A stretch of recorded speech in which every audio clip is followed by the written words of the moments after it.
Përshëndetje, në kuadër të misionit Zëri i Madh dhe Sakrificës, po shfrytëzoj rastin me bën intervistë me një person shumë të veçantë.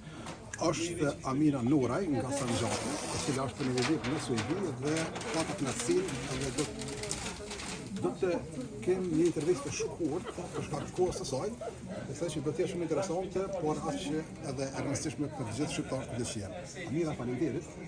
Faleminderit. Ke gjithë ku marrë në Suedi, edhe po kemë mundësi ta zhvillojmë këtë intervistë shumë të shkurtër. Për shqiptarët, për jetën tonë, tregona si është gjendja në Sanxhak.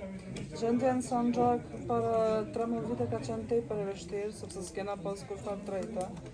Pas 13 vite është shumë ma lehtë, sepse e kena hapur dhe kursën e gjuhës shqipe, e kena gati 50 nxënëse, edhe është një koha e shqiptarëve ku kena me punu sa ma shumë për kombin, për gjuhën edhe për kulturën tonë. Do thot para 13 vite s'keni pas kurse të gjuhës, s'keni pas. Pse s'keni pas?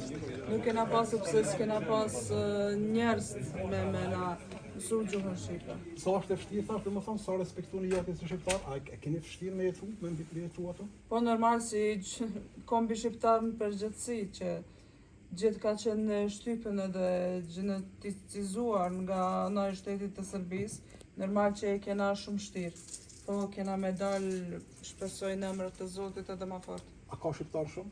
Po ka shqiptar shumë. Sa jeni të angazhuar për me ngritë këtë çështën shqiptare të drejta aty në Sanxhak? Unë si kryetari e Zyrës kam 10 bashkëpunëtorë të mi në Zyrën që janë rinia e Sanxhakut që munohen mas vizitas e familjeve të shqiptarëve të Sanxhakut me realizu sa ma shumë edhe me fuqizu që ata njerëz me hjek frikën nga ana e shtetit. Sa është e vështirë kjo? Sa keni pengesa për shtetit? E kena pengesat shumë sepse për shtetin e Serbisë është problem kur shfaqet një shqiptar ose shqiptare me deklaru një histori dhe dhimbshme që ka bo ish Jugoslavia dhe tash Serbia. E kena shumë vështirë sepse na përcjellin, na ndalin në për kufi, na maltrajtojnë, po sa është e vështirë në jetën e përditshme ti me zgjuar me gjesa dhe me pas frikë ose pas të drejtat e tua sikurse që i kanë qytetarët e tjerë në Sanxhak? Normal që është vështirë, është tepër vështirë, nuk është veç problemi jeta jam, po është problemi e krejt familjes tam. Edhe shqiptarëve tjerë? Edhe shqiptarëve tjerë. A ka shqiptarë shumë që janë të angazhuar për ta ngritë këtë çështje, thotë edhe me iniciativën tonë që ke? Për fatin e keq janë pak.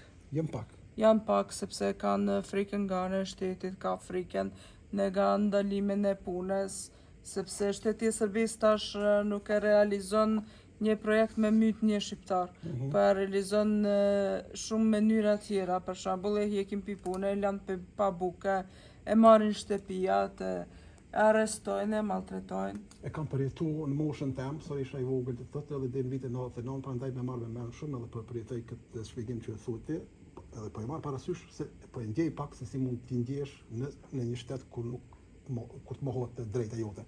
A ke kontakte me Shqipërinë, a ke kontakte me Kosovën, çfarë kanë thënë ata? E kam kontakte, për fatin e keq ata veç na japin fjalët. Nuk na japin mbështetje, po përveç fjalëve, gojës që kena me ju ndihmu, kena me ju mbështet, po kurfar mbështetje as ndihmën nuk kena marrë. Kur që s'keni marrë për ty as premtime as?